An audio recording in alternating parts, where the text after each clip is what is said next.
Hello everyone, welcome back to another episode of r/slash Tales from Tech Support.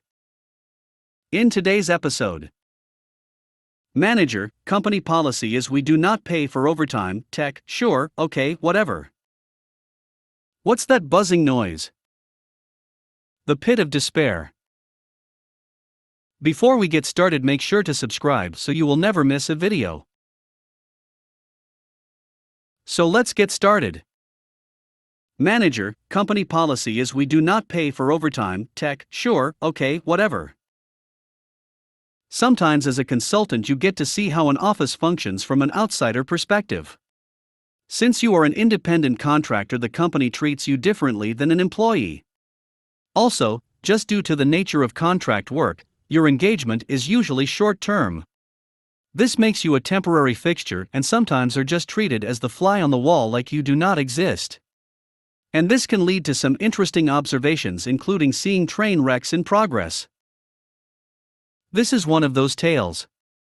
Not so much about the nuts and bolts of tech support, but more about the people and some good old-fashioned just desserts. Background. As a consultant, you are always going to be the IT guy whether you like it or not. No matter how you market your services, every single company is going to assume you can do anything with a computer. And, when business is slow, this is not necessarily a bad thing if you just need work. About 10 years ago, I found myself in a situation. I got an inquiry through my website asking about assistance deploying some workstations and other mundane tasks. Usually I would pass on this kind of work, but it was winter and the other client work was dry that month. A guy still has to pay the bills, so I followed up and within a day the scope of work was signed. Easy stuff. The company had its own IT department, but just needed some extra hands. I was going to be one of 3 outside contractors that would deploy some workstations, do some server admin work, and set up some other equipment for a new department. The money wasn't the best, but it was time I had free, and it was all swing shift work, meaning no traffic, and I get to sleep in. Not bad. The first day. I report as requested about 3 p.m. and talk to our contact. He was a senior engineer in charge of part of the IT department there. Saying he really doesn't have time to do anything more than a quick introduction, as they are slammed with work, he shows us the ropes and leaves us to it. Between 3 of us we break down our specialties and parse out the work. Everyone knows this is a cakewalk of a job and wants to just get it done fast, as the pay was flat rate.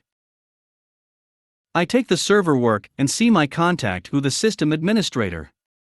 Figuring he was probably gone for the day, as it was mid-evening, I was just going to leave him a note asking him to call me, but to my surprise he is at his desk. In fact, just about everyone in the IT department are milling around. Didn't think much of it at the time, just that it was one busy department and the guys must be pulling double shifts. He shows me the systems, and I get to work. Around midnight we are wrapping up for the night, and the 3 of us break down what we have left with the senior engineer who is still on site. The plan is to wait until Friday night to deploy the workstations and get everything in place. The senior engineer says most of his team will probably be there all weekend anyhow, so doesn't matter to him. I left thinking, man, that is a busy place. Those guys must really be pulling down the overtime. I wonder what is going on, they have so much work. As I walked out the door that night, soon enough I would find out the deal.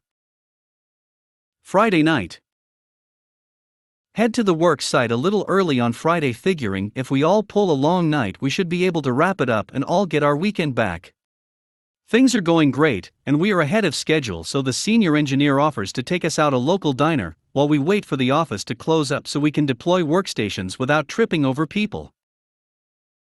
At the diner. Senior engineer, SE, I want to thank you guys for all your hard work.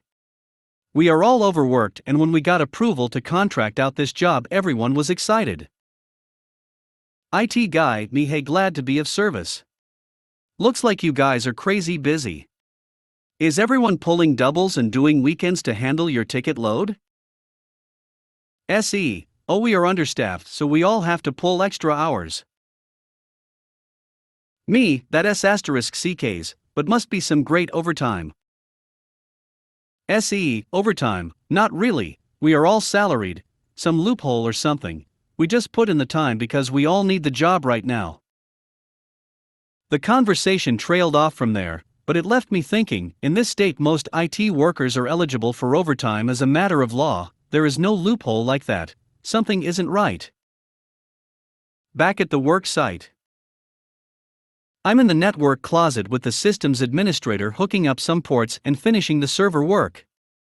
He is a friendly guy, so we start chatting. Me, I was talking to your buddy, and it seems like you guys work insane hours here. I asked, trying to fish for a little information. Systems admin, SA, oh yeah, it has been like this for a year. 60 hours is a light week these days. It is bullsh asterisk T. Me, yeah, the other guy said you don't get overtime. SA, laughs. That is what the boss tell us. Let me show you something. He pulls up an email exchange he had with his manager. It is dated about 10 months ago, and makes the very point I thought, that the entire department should be getting overtime and the law requires it. His boss' response in bold and caps was, "IT is company policy to not pay any overtime. Working more than 40 hours is part of the job. Deal with it or find another place to work." Then the SA smirks and shows me his response to the boss, "Sure. Okay. Whatever," his emphasis. And that was the end of the exchange. Me, look, I'm not a lawyer, but you might want to call up the labor department. I'm pretty sure it is illegal for you to not be getting overtime. Then to my surprise, the SA pulls up another email from his personal account. Oh, it is blatantly illegal. I asked a lawyer, and this was his response. He showed me a memo explaining the law, and that most likely a lawsuit would be successful. This was dated about 9 months ago.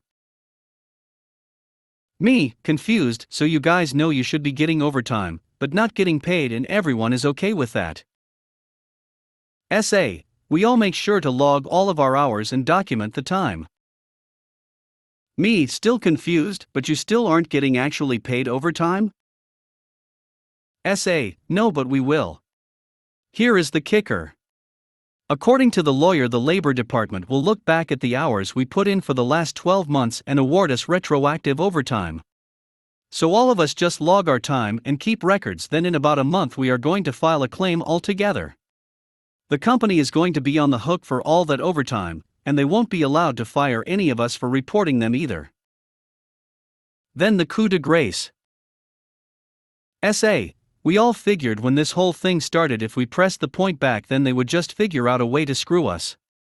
So we just all decided to stay quiet, put in the time they tell us to work, and we will get our bonus check when it is all said and done, if this stuff is all backdated. Damn. That is some cold stone strategizing. Me, how many hours do you think you guys have piled up? SA, hard to tell. Everyone keeps their own paper logs to keep it quiet. We also don't talk about it too much, so nothing gets out, but last time we met outside of work it was a boatload of time. I figure, for myself, they will owe me about 13 to 14 months of salary and overtime, and when it is all said and done, add up damages, penalties, interest, it will probably total almost 2 years of pay. Me. SA, so if the guys won't talk about it and seem eager to work all these long hours, now you know why. We finished up the job that night. I exchanged contact information with a few guys and said if they had any other contract work to think about giving me a call.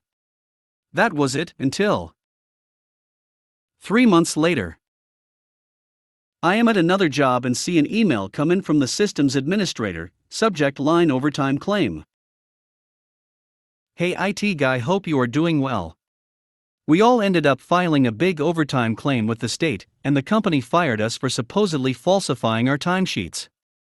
The lawyer is sorting it all out, but anyway, I wanted to know if I could give your name to an investigator who is looking for witnesses to verify some of the extra hours we worked. Some details followed.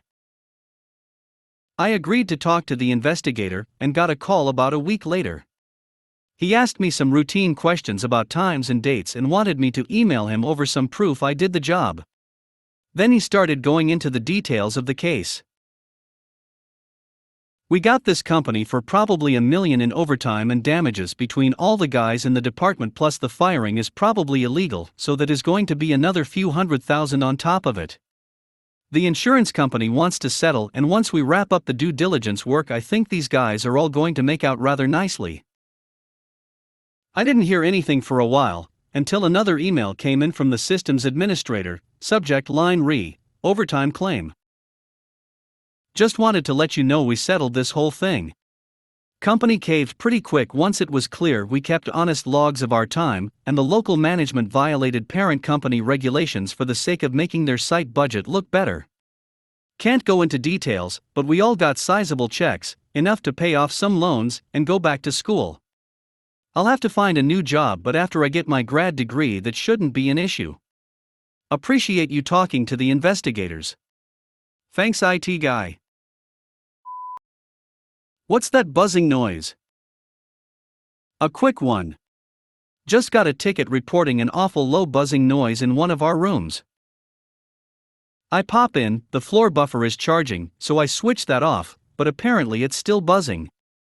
Check the speakers, nothing, not even a peep of ground noise. Put my ear against the projector to make sure that's not buzzing, but it's as silent as a projector can be. I take a step outside into the corridor. I can definitely hear a buzzing noise. I have a quick look through the windows, and I can see the groundskeepers running along the verges with their ride-on lawnmower. Ticket closed, buzzing coming from lawnmower.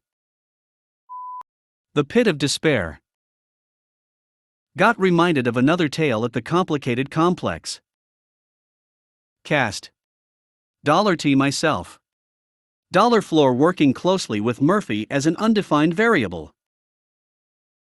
Imagine the network core for the building is 3 racks worth of what used to be a rather expansive raised floor data center, multi-thousands of square feet / furlongs / meters. One day, I was tasked to swap a fiber jumper and patch in a new VoIP port, and find a surprise literally lurking in the shadows as the outer lighting *ked in the cavern anyways. It's a bit darker in here than usual. Another set of lights must be buggered as I reach for the switch and step into air on what was supposed to be 2 feet off the ground. Murphy, guess what? The floor is gone. $T screams internally. Imagine your standard issue tech now hanging on the door trying not to die. Pro tip: in an emergency, an ADA-compliant door handle is strong enough to bear the weight of a tech / slow down the acceleration to not break an ankle. Once the initial shock wears off, I climb down into the pit, hop up to the platform now surrounding just the network racks, and finish the patch. Told the boss man and sent the maintenance team a strongly worded email that they need to put up notice and signs about works being done in the data center. $Mate replies, "Oh yeah, we sold the flooring for scrap." Record scratch. Wait. What? You made a safety hazard for money? My supervisor took over after that, but he was not happy about the selling of near vital infrastructure, and they never did rebuild the floor or give us stairs off the ramp.